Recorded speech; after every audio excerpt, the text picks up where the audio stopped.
We live in a world where everyone's connected but completely disconnected. Some guys checked out. Other guys complain but never do anything.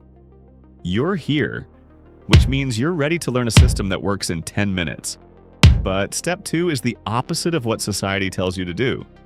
I can tell you with 100% certainty the advice of just be yourself is bullshit. By the end of this video, you'll know exactly what to say, when to pivot, and how to walk away with her number. You've been in this situation before. You see her. You know you should say something, and your brain just locks up. You stand there rehearsing openers in your head until she walks away. Then you feel like garbage for the rest of the day. That's not a confidence problem. That's a structure problem. You don't have a launch pad, so your brain panics trying to build one from scratch in real time. That's what the disarm method fixes. What you actually need is a simple structure. Something to open with, something to build tension, and a clean exit into getting her number. That's what this system is. 4 steps. I'll break down each one, give you real examples, and explain the psychology behind why it works. Not just that it works. Step 1. The fake law opener. Hey, there's this new rule. You can't watch videos on your phone between 6 a.m. and 6 p.m. anymore. They'll give you a $100 ticket. Something about AI using too much water. Or, hey, there's this new rule. No speed walking downtown? You gotta keep it under 2 miles an hour. My buddy actually got a ticket. They suspended his walking license for 2 months. Now, you're probably hearing that thinking, there's no way I could say that with a straight face. That's exactly the reaction you want to push through. Because here's why this works. It's not random. This taps into something called the pratfall effect. Small imperfections make you more likable, not less. When you say something ridiculous with a straight face, you're showing confidence, humor, and social awareness, all at once. Plus, and this is key, people are less social than ever. Everyone's in their own bubble. So when someone breaks through that bubble in a way that's playful instead of aggressive or needy, it disarms people immediately. You're not asking for anything. You're not complimenting her shoes. You're making fun of the world. And she gets to laugh with you. Here's the framework. 3 parts. Part 1. Hey, there's this new rule. Part 2. You mentioned something situational. Something she's literally doing right now. Texting, speed walking, wearing headphones, whatever. Part 3. A fake consequence. A ticket, a warning, getting kicked out. Then a ridiculous reason. Something about AI policy, city regulations, environmental law. The more absurd, the better.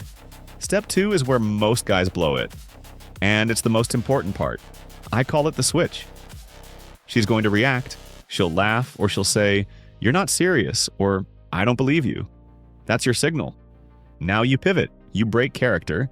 You go from fake authority to real self-aware humor. Watch how this sounds. But I was hired by the city to flirt with beautiful women and make sure they're having a great day. I make $1,500 a day doing this. But bacon prices went up, so I'm trying to negotiate a raise. You escalated the absurdity. Hired by the city to flirt. That's bold without being creepy because the context is clearly playful. 3. Bacon prices went up is a non sequitur. It has nothing to do with anything, and that's exactly why it works. That's attractive.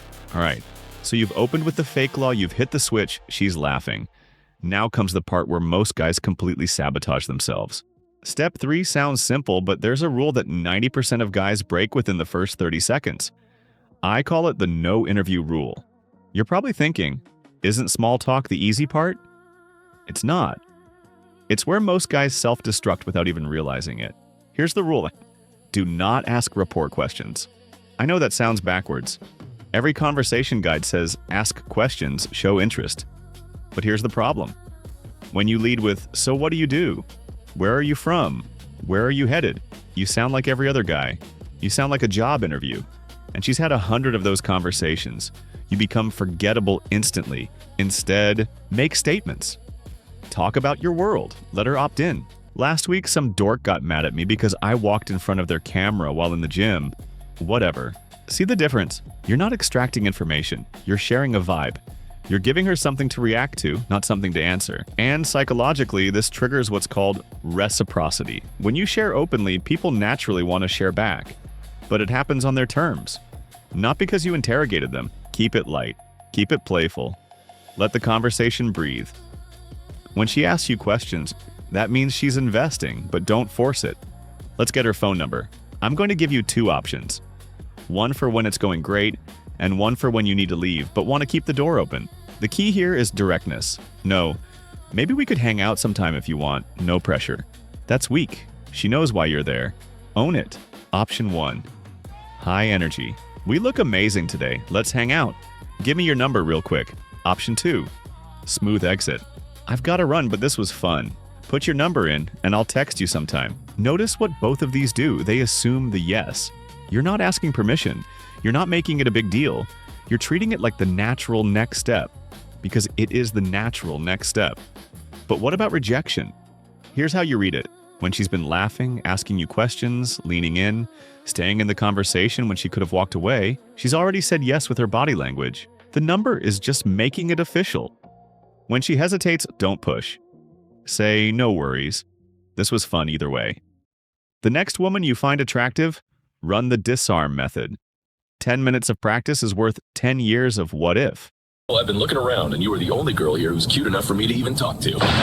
Go away, loser.